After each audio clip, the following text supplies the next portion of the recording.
Hey, what's up, everybody? This is Ahjuxue, and this is episode 2 of Ahjuxue's Charged NFL podcast. I just want to let you guys know a lot of crazy stuff happened in the past couple of days. We had some great games, we had some boring games, and then the trade deadline, and we had a lot of drama, and it's gonna be a fun episode. I tell you guys, it's gonna be a fun episode. I had fun recording this, and I hope you guys will have fun listening to it. Enjoy.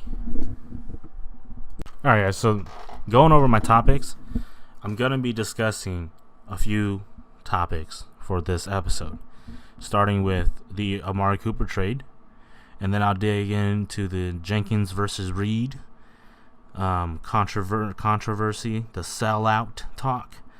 And then I'll get right into Patrick Peterson wanting to be traded from the Arizona Cardinals.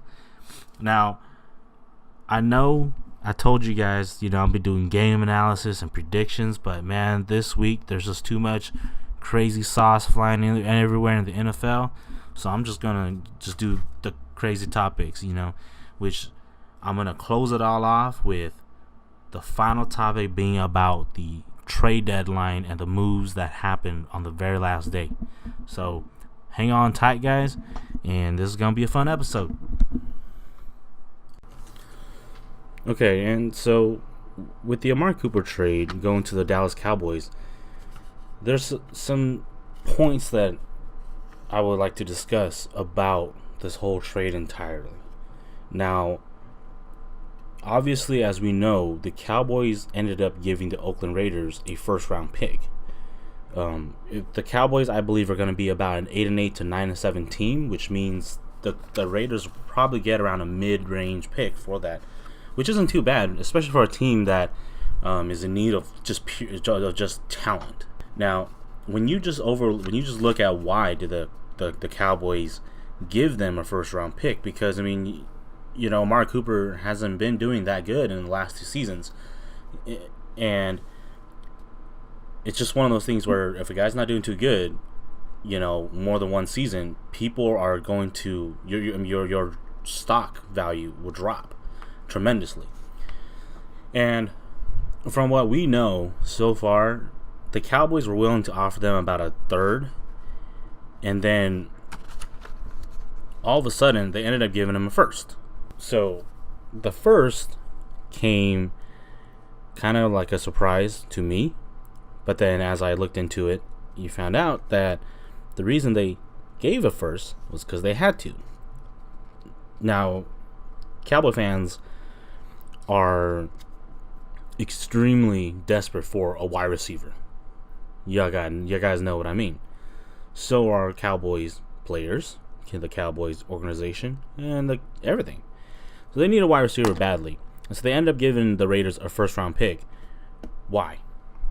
Well, it was reported that the Eagles, the Redskins, and the Colts were all the main front runners, along with the Cowboys, are trying to get the trade for Amari Cooper. And I don't know what the Colts were offering, but I do know that the Eagles and the Redskins were pretty much pushing the Cowboys, offering second rounds. And when you're going to offer a third, if someone offers you a second, you're going to take the second. It doesn't matter if it's second and you're picking 32nd.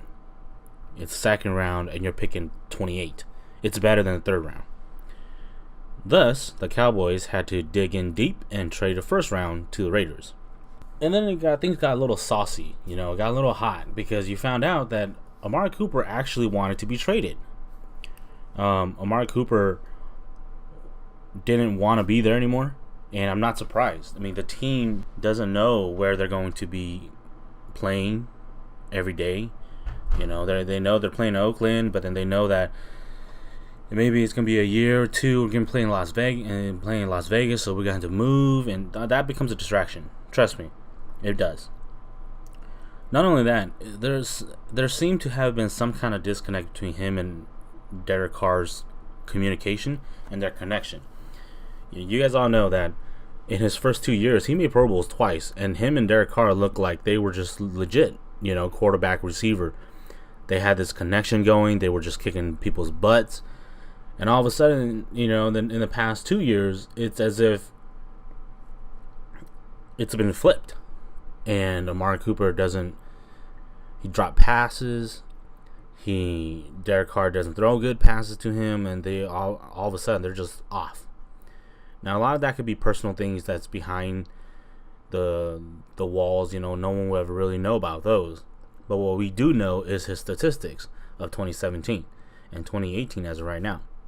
So I'm gonna start with 2017, guys. 2017, the entire season, he played about 12 games out of 14. He had 48 receptions, 680 yards, and 7 touchdowns. For a receiver to be a number one receiver, if you want to be considered a good receiver, that's not good receiver numbers. That's mid-range receiver. You're talking about a receiver that is in the top, maybe barely making 10, but definitely top 15 receivers, and you'll say those numbers are legit numbers for a top 15 receiver, but definitely not top 5. I didn't even check his drops, but I can tell you guys from what I've heard from other analysts and opinionists, they all talk about how he drops catches a lot in the last 2 years too. Now, looking in this year, as of right now, the guy has 22 receptions, 280 yards, and 1 touchdown. And we are in week 7, and he has 1 touchdown. Chances are he won't break 10 touchdowns. He'll probably get about He'll probably get about 7 again, but he's really far behind, guys. And it could be that it's the offensive system that doesn't fit him. We don't know. But what we do know is that his numbers in this past 2 years does not call for a first round pick. So you really think about it, the Oakland Raiders really won this trade, guys. They knew the Cowboys were desperate, and they were like, look, man, we're probably thinking we can get a third, but let's call for a second. And they got a second from the Eagles and the Redskins, and then they were like, all right, well, what do you guys want, Cowboys? And Cowboys were like, man, we're desperate, so let's give him a first. Let's give him a first round. So they gave him a first round, and that's that, The Raiders truly won that trade. I don't care whatever the Cowboys get out of him. I don't care if the Cowboys get 10 plus touchdowns with him, because the Raiders got a first round pick from him, and based off his past 2 years of production, he's not worth a first round pick. Now, who knows what he's gonna do for the Cowboys? But I think he'll end up with just around the same numbers, maybe like 800 yards, but about 7 touchdowns. So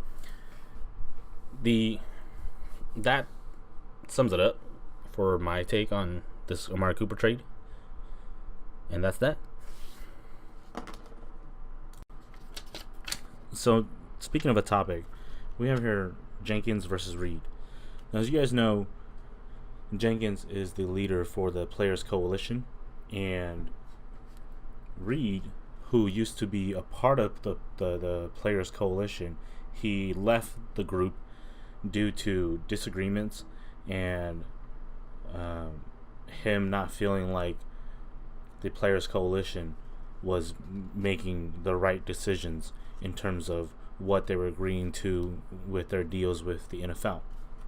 So, a little backstory of it for any of you guys who don't know about what this whole situation is about is it's all about social injustice and social reform. As you guys know, about 2 years ago, maybe even 3 years ago, Colin Kaepernick had been sitting down / taking a knee during the national anthem, and it created a lot of buzz, a lot of mixed buzz too. Some of it negative, most of it actually negative, and some of it positive. But Jenkins at that time was he was lobbying for support for social injustices, but for his and they wanted to make sure that there would be programs and stuff as such to help communities, especially in places that are deep in poverty. And so fast forward to now, the agreement has already been made through the Players Coalition of the NFL, which is a rough sum of it is simply that they agreed on $90 million and that the NFL will match any amount that the NFL players put in. Along with that, the $90 million isn't something that is completely fundraised. It is taking from other programs that the NFL already has, such as breast cancer awareness and the military. Now, that was the biggest reason why Eric Reid left. I know that there's a lot of words and stuff that, oh, he's upset because Colin Kaepernick wasn't the leader for the Players Coalition. But the main point why he left and why he was upset was for the fact that they agreed to this $90 million. It's a cap. And they agreed to it, the Players Coalition and the NFL agreed to it. But Reid did not like that it was taking away from breast cancer awareness and taking away from the military, because, and his reasons were as such as, it's only gonna look bad on us. There's not that they're making something new to fund this social injustice funding, but we're taking away from others. Now, Jenkins, a part of the deal was if we agree to this, you guys stop protesting. You stop putting your hand up. You stop doing what you do. You stop creating distractions, right? And the Players Coalition agreed on it. Obviously, Colin Kaepernick and Eric Reid didn't, and Colin Kaepernick and the supporters of Colin Kaepernick's movement of kneeling, protesting for the awareness of police brutality on minorities, immigrants and minorities. I mean, mainly black people, because that's really what we see it on. So, with all that happening, last week's game between the Panthers and the Eagles was just a collision course, because Eric Reid got signed as a free safety for the Carolina Panthers, and Malcolm Jenkins is the starting free safety or strong safety for the Philadelphia Eagles. Now, Jenkins is noted as a captain on the team. Reid isn't. So this drama started right at the beginning of the game when they went for the coin toss. Eric Reid went out there whether he was supposed to or not. And when he went out there, people were confused, but he had a meaning. He had a point of going out there. He went out there to confront Malcolm Jenkins, to tell Malcolm Jenkins that he sold out. Him and the Players Coalition sold out to the NFL, and that they hijacked the Colin Kaepernick's protest, and they used it for their own self-gain. Now, there's a lot of from the bird's eye view, there's a lot of problems. I've heard a lot of sides, so-and-so sides, that Eric Reid shouldn't be doing that because he's just simply showing that black people cannot get along.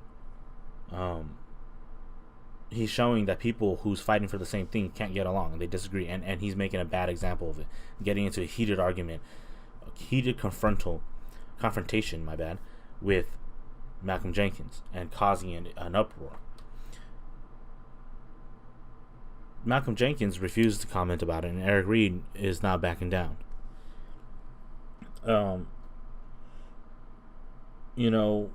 Jenkins is taking the good guy route. He's not acting up.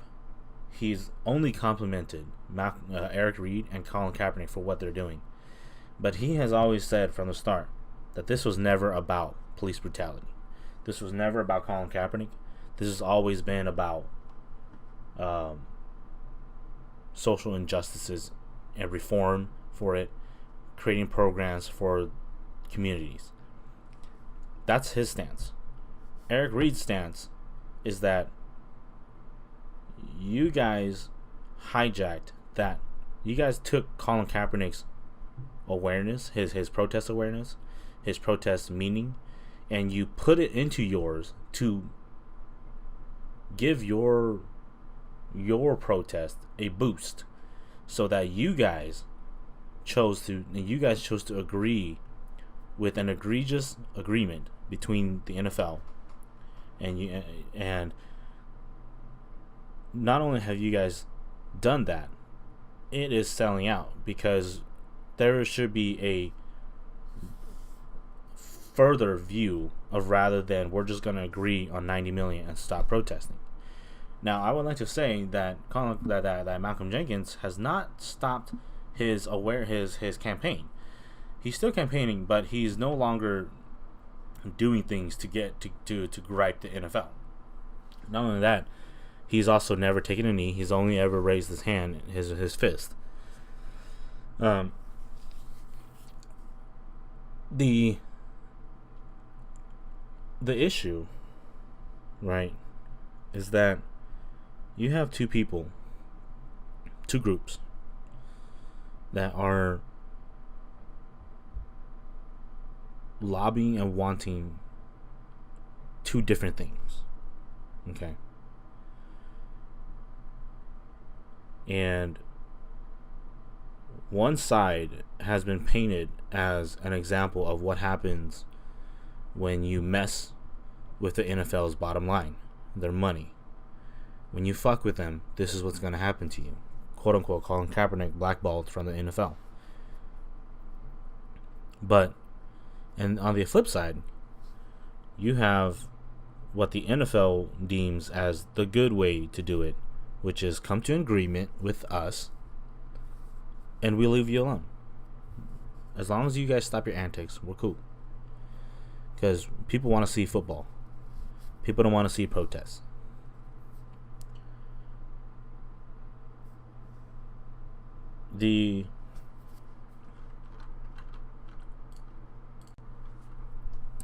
Here's my take on this entire situation, okay? To anybody and everybody who's saying that you shouldn't disagree out in public like that because it only makes both of you guys look bad, I will simply say this. That is normal. That is actually what we want to see. Because we know that not everybody agrees on the same, and they're not all on the same page. I understand that Malcolm Jenkins, his goal was never about police brutality. His goal was about social reform and programs to help reduce social injustices. What I mean by injustices is not just police brutality. Injustices are failure rates, poverty. Injustices are gang fighting, killing, and the term social injustice is so broad that it absorbed the police brutality protest. But those guys were never together on the same side, on the same page. They were never one group. There were always two different groups. And what Eric Reed wanted to point out was that, what does he mean by saying that they sold out? Right? When you're in when whoever's seen WWE, right? You guys hear the term Rock sold out, Austin the sellout. But who do they sell out to, right? Who do they, and that's what they turn heel. It's to Vince McMahon. And the whole point about a sellout is that when you're talking a sellout, like through actions and speeches and stuff, what you mean is you decided to take a step back on your agenda for a short-term success. That doesn't mean that Malcolm Jenkins is done. That the Players Coalition they're done. Okay? But when you agree to something, you have to give something back. And essentially the NFL got back what they wanted from Malcolm Jenkins and the Players Coalition, which is stop your silly antics. If you stop your silly antics, we'll give you the money. Not only will we give you the money, we'll help you guys. But the problem with what Eric Reed said is that there is a cap to it. $90 million. To us, normal people, $90 million is a lot. But to billionaires like Robert Kraft, Jerry Jones, and all these owners, $90 million is just a ticket. A traffic ticket. And the fact that they are not fundraising it through ordinary means, but they're saying that they're going to channel funds away from other funds, it's not a good thing, because it makes it look like the Players Coalition is stealing money from breast cancer awareness. The Players Coalition, their movement, is stealing money from the military. The military was already upset enough about this protest and all this stuff, even though it wasn't about the military, and it was about police brutality. But you see the point that Eric Reed is coming at, is that when he says that they sold out, that's what he means.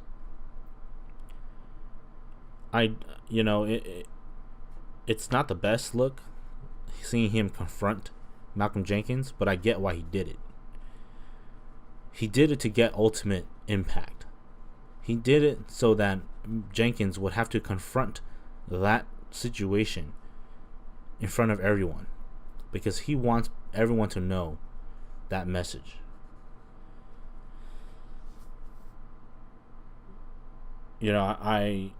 I think about all this and I say, even with all this happening, there's still that one elephant in the room, right? Which is that Colin Kaepernick doesn't have a job.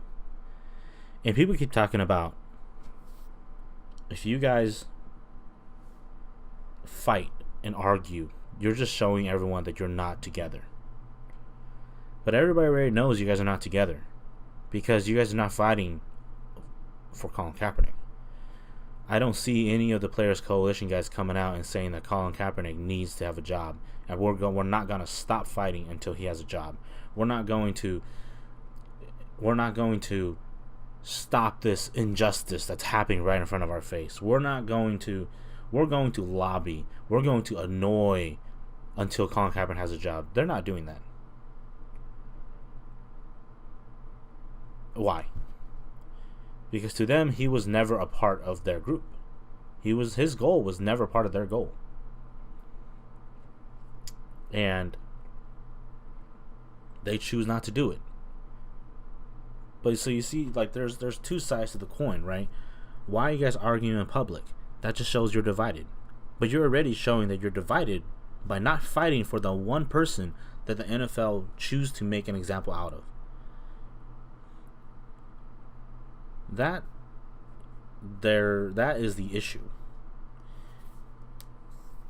For me, I believe that although both people were in two different groups fighting for two different things, I feel that it is kind of like a sellout. And I feel that it is a sellout in the way that they have settled for a capped $90 million.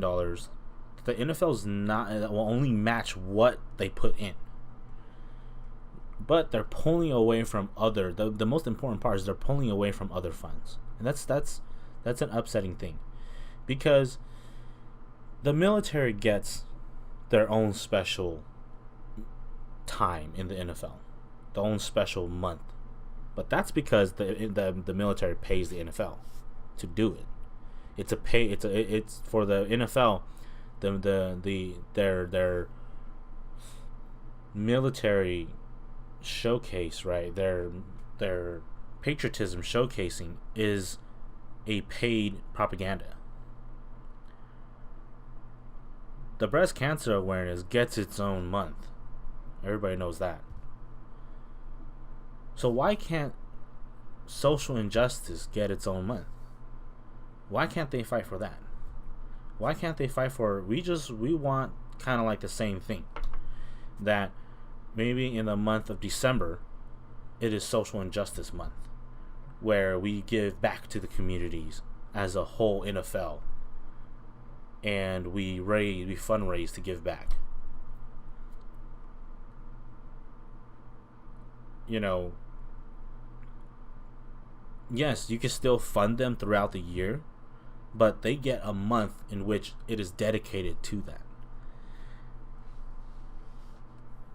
That's why I feel that in a way the coalition sold out, is because they settled for a short-term success, and they gave away their most powerful tool. You think about it now, no one cares because they can't do anything about it anymore.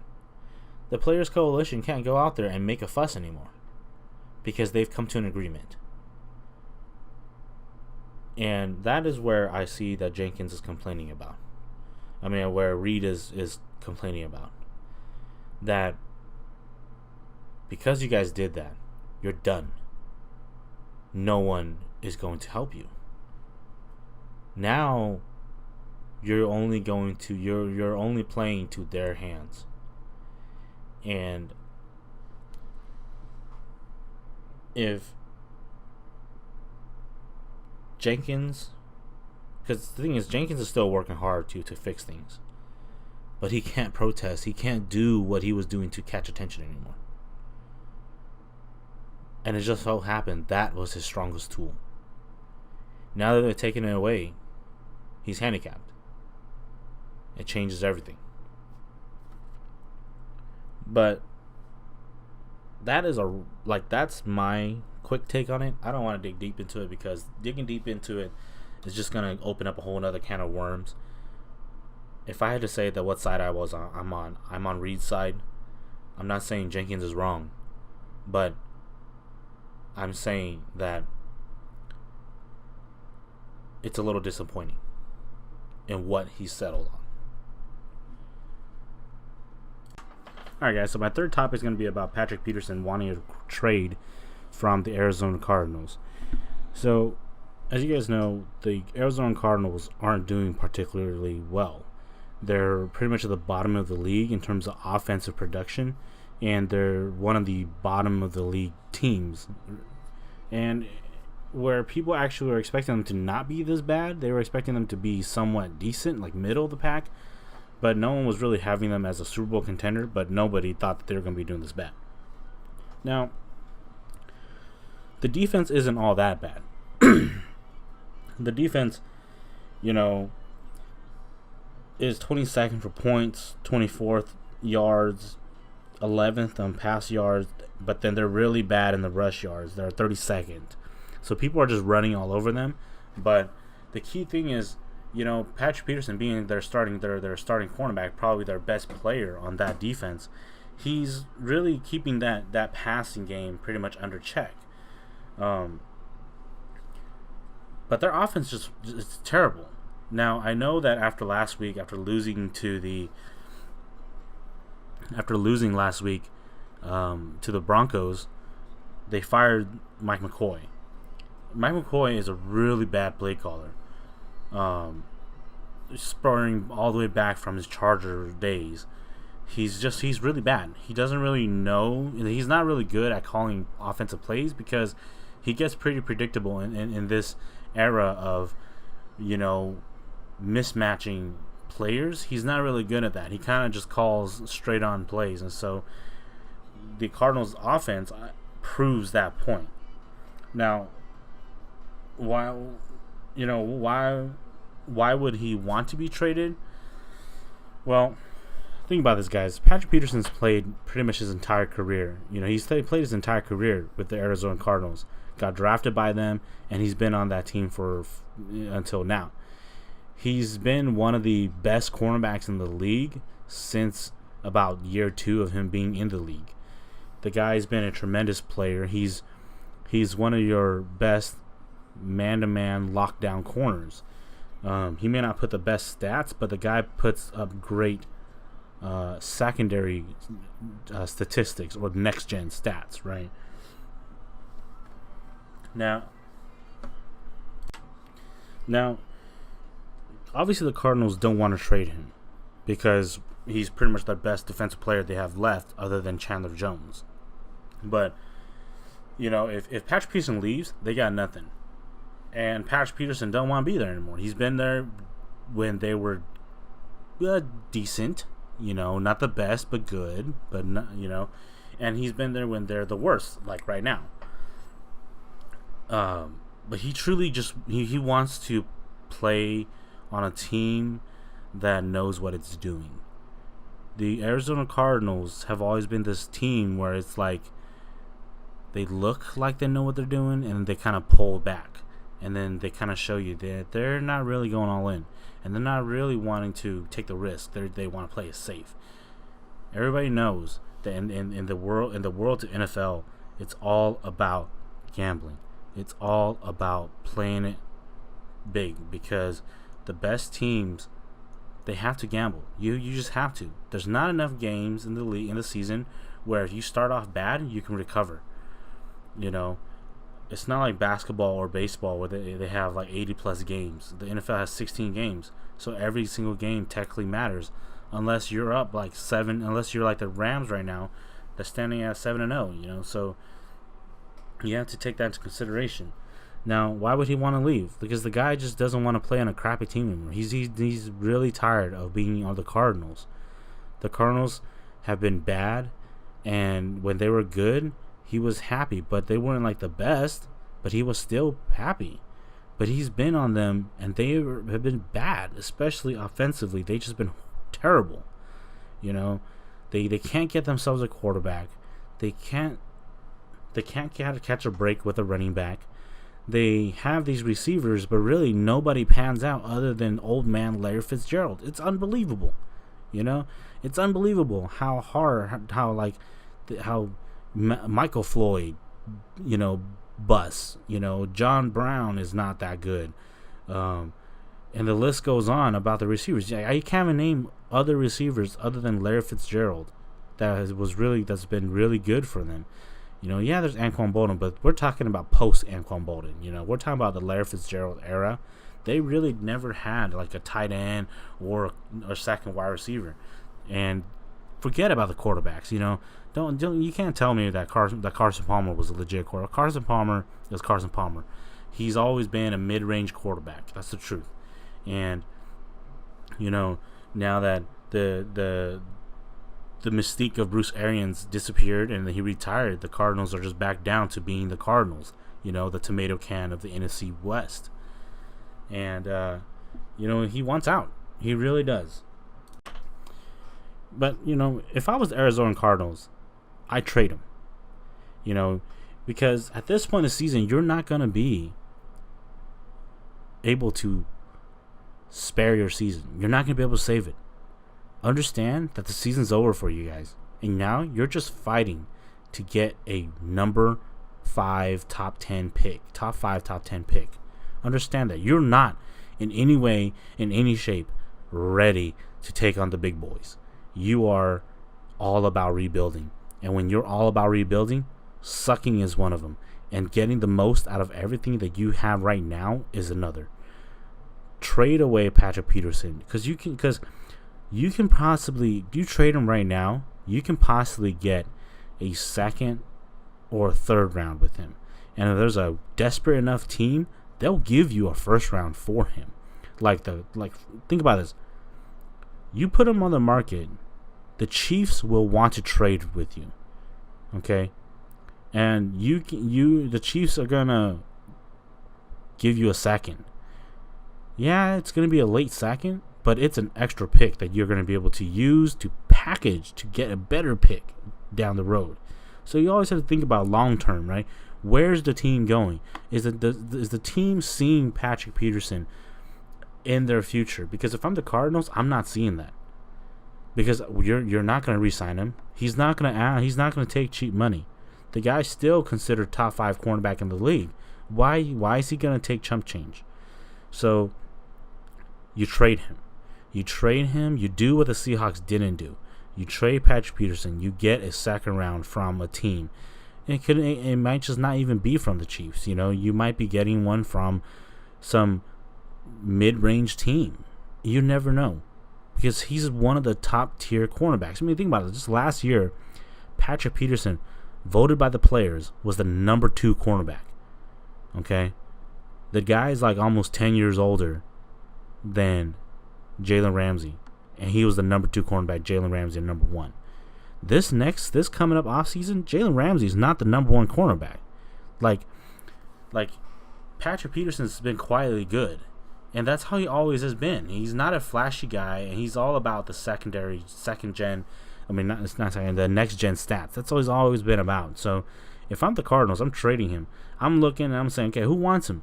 Because we're not taking anything less than a second round for him. Because he's that good. Okay, the guy can warrant a first round. If Amari Cooper got a first round, trust me, Patrick Peterson deserves. You deserve to get a first round, Patrick Peterson, because Patrick Peterson right now can cover Amari Cooper in his sleep. So this whole Patrick Peterson trade dilemma for the Cardinals, trade him. Okay, trade the man. You're gonna save on some cap, and you're gonna get good picks for him, which you can use to develop your future. Because Patrick Peterson is not in your long-term future. He's short-term now, and you just have to understand that's that where you're at as a team. Are you competing for Super Bowls? No way. You're not even close. You're not close to Super Bowl. You're so far away from a Super Bowl. So just trade him, get picks, and build, and build for the next 3 to 5 seasons. Because in the next 3 to 5 seasons, the Rams are gonna have to pay Jared Goff. The Seahawks are going to start looking for a new quarterback because Russell Wilson's going to be much older by that point. You never know what's going to happen. I mean, you might not even know. You trade him, you get some good picks. All of a sudden, you can bundle that and get yourself the first pick. So you always have to keep that in mind, And I think the Cardinals are making a big mistake by not trading him because he doesn't want to be there. And when a guy doesn't want to be there, he doesn't want to play there. And when he doesn't want to play there, he's not going to perform. When he doesn't perform, well, your team's going to suffer. So that's my take on this whole Patrick Peterson trade dilemma. And, the guy needs to get traded. I'm sorry. Cardinals, y'all got to trade him. All right. So the first trade is the Demaryius Thomas trade from the Broncos to the Houston Texans. And then in this trade, the Broncos traded Demaryius Thomas and a 2019 7th round pick to the Texans for a 2019 4th round and 7th round. So, when you really think about it, Demaryius Thomas, they're pretty much saying Demaryius Thomas is worth the 4th round. I don't really get this whole idea of the Broncos trading a 7th round to get back a 7th round. That to me just doesn't make any sense. The reason why I say that is because Demaryius Thomas, I mean, the Texans really won in this trade.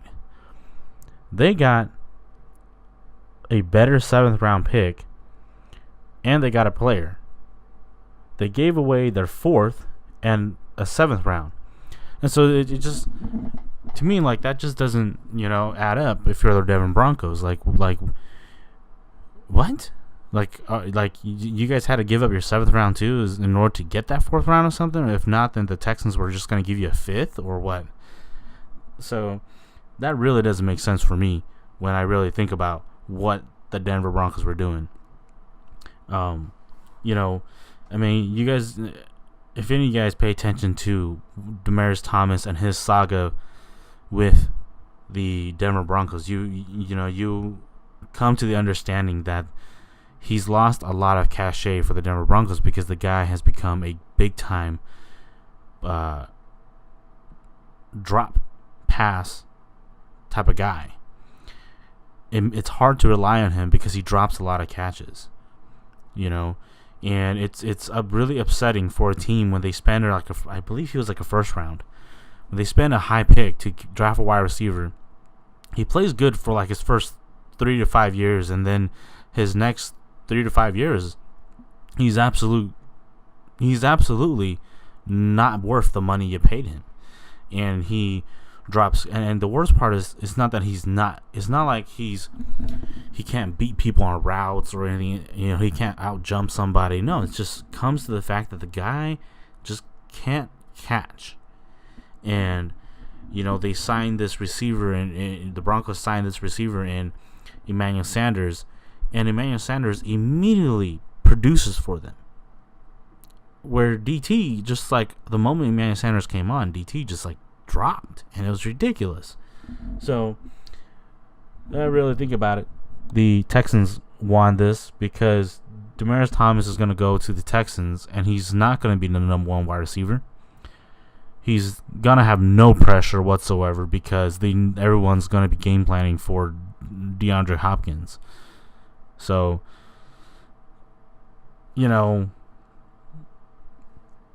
the Broncos, you could really tell the Broncos were just very desperate to get rid of Demaryius Thomas. Like, you can just tell that. The fact that they were just like, we'll trade him and our 7th round for your 4th and 7th round. That's ridiculous. Okay, now for the next one being Golden Tate being traded to the Philadelphia Eagles. I'm not gonna lie, I've been kind of keeping track of this one since the rumors came up. It came up for me. I saw it about two maybe 3 days ago. So a little after, probably like after the Lions game, I saw it, and it was a little surprising to me because Golden Tate's been the best wide receiver the Lions have had since Calvin Johnson, and no one will forget his touchdown he had, his game-winning touchdown he had against the Minnesota Vikings last year. The guy's been a really good receiver for them, and the fact that they traded him is kind of a bummer because the guy's done a lot of great things for the Lions. Now, I get it. The biggest reason for trading him is it's just a business move because the Lions weren't going, because he's probably going to cost a team a higher end dollar count for his productivity, and you don't really want to have to pay that much, especially you think about the Lions earlier this week, just last week, the Lions traded for Damon Harrison from the Giants, so they got to make some cap room, and it's surprising that they traded him to the Eagles. The Eagles gave them a 3rd round pick, so that's actually a pretty darn good pick. A third round for a guy who is pretty solid. He's not your top 5 receivers, but he can be, on his best day, he can be a top 10. And the Eagles got a really good, solid receiver that will quicken the pace for that offense with their bigger guys in the outside. So I expect Golden Tate to pan out real well for the Eagles, and it's gonna be interesting to see what the Lions are gonna get from this pick, because it's a 3rd round, and that's actually pretty good trade for the Lions. So I wouldn't really say either team won or lost that one. I guess overall, I would have to say the Lions lost if I had to be nitpicking, because Matt Stafford's going to have to find a new target to be like, all right, I got to give it to a guy that I can believe in. And Golden Tate's kind of done that for Matt Stafford since Calvin Johnson. So now he's got to kind of develop this new little chemistry. But think about it, guys. Like, I'm not surprised that it happened, though. Who's the head coach? The head coach is Matt Patricia. Matt Patricia is learning all this. He learned all this stuff from Bill. So really, him trading away Golden Tate is just another style of Bill Belichick trading away guys before they fall over the cliff and before they are not worth anything anymore. So it's a total Bill Belichick-esque type move here. And I think ultimately the Eagles won this one because the Eagles are going to get straight, immediate production from Golden Tate. Okay, guys. So this is the trade that I was like, it's going to happen the moment the incident occurred.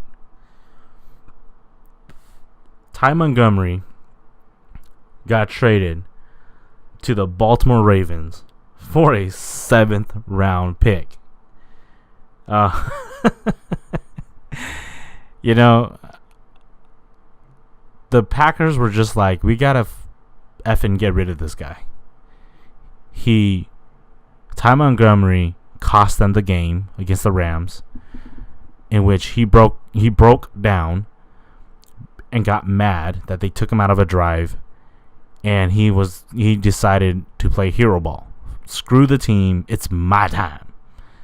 And so he screwed up big time, and they lost. And when that happened, I was like, it's over. He's gonna get traded from Green Bay. And Green Bay literally just took whatever. Like, trading a guy for a 7th round pick is telling you that you're worth nothing to that team. Like, we're done with you. We're so done with you.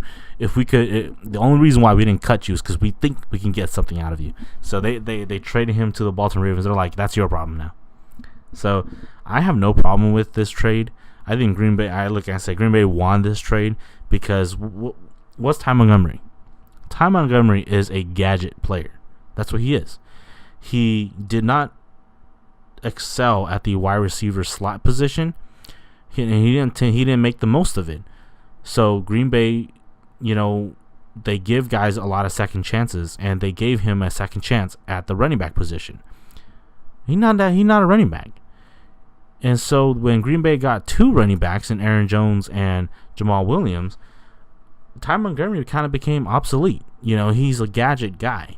And so Green Bay doesn't need him. And when Green Bay was kind of telling him, we don't need you, bro. We're going to go with the young guys. He got upset. He decided to throw the game, and he screwed up. And now he's on a different team, and he can say whatever the heck he wants. Nobody cares. Everyone looks at him and like, dude, you are dumb butt, So this trade, I totally expected this trade to happen, and it was for me. I just find it hilarious because they traded him for a 7th round pick, and they really just like first come first serve, baby. All right, you guys want 7th round? Here, take him. So yeah, Ty Montgomery is now a Baltimore Raven. Green Bay got a 7th round, and they're gonna go from there. Okay, guys, this is probably the most interesting trade for me. Was the Los Angeles Rams trading for Dante Fowler Jr. They gave a third round of this year's upcoming draft and next year's 5th round. For a guy who excelled when he wasn't asked to be the main pass rusher, this is a perfect move for the Rams. I cannot believe, the Rams, okay, he's playing with Aaron Donald and Ndamukong Suh. Not only that, he's playing for a better defensive coordinator and better players. Dante Fowler Jr., after seeing this trade, he was probably looking at it and he was like, he probably fell out of his chair. Because he's like, I'm going to Los Angeles. I'm going to the best team. I'm playing with the best defensive player. I'm playing with probably the best defensive coordinator. It's a win-win situation. The Rams extremely won this trade. The Jaguars are just, the Jaguars took, they got 3rd round and 5th round, but because the reason why the Rams simply won this trade, regardless of what they were getting, unless, obviously they weren't going to give him first, or second, but they gave him a third and a fifth. They so won this because they're getting a guy who is going to be effective. He's going to be effective. And now that he's not the main guy that they're going to block, the guy's just going to wreak havoc on the edge. So I can't believe that this happened. And I can't believe that the Los Angeles Rams got Dante Fowler Jr. For me, it's just so upsetting, because you see teams, these ultra powerful teams, and they're just getting better players, and you're just standing there wondering what in the world is going on with every other team.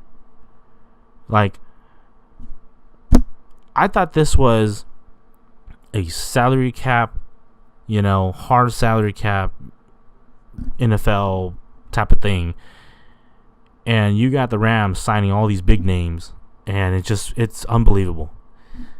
It's unfreaking believable. I get it, guys. You guys can say, "Oh, he hasn't played up to his draft pick." The dude's been hurt for 2 seasons, on and off. But when he's on the field, he plays, and he plays hard. And the only reason why the Jaguars really traded him was because he was probably the worst guy. He's probably the loudest mouth guy against the team. And obviously the Jaguars are not going to trade Jalen Ramsey, but Dante Fowler Jr., they'll trade him. They don't want to pick up his 5th-year option. They'll trade him. They get picks. The Rams get him, and the Rams are renting him essentially. And think about this, guys. If the Rams go deep in the playoffs, which they will, but if they go to the Super Bowl, and what if Dante Fowler Jr. makes the play? Everyone's going to be like, "Oh, that is the greatest trade ever." So just keep that in mind. This is a great trade for the Rams, and kudos to the Rams, man. They just got stronger, and I still can't believe it, but that's just crazy. Alright, guys, so that's a wrap. I know this week was just filled with a bunch of trade talks because, trade deadline and everything. But as usual, please leave comments. If you guys liked it, go ahead and hit the like button. If you guys don't, well, that's too bad. And hit the subscribe. Alright, subscribe to this channel. I'll continue making these episodes for all you guys to listen to. And thank you for all the support. And lastly, all credits, photos, all that stuff, it goes to original owners. I didn't go and take those photos. But hope you guys enjoy. And I'll see you guys in episode 3. Peace.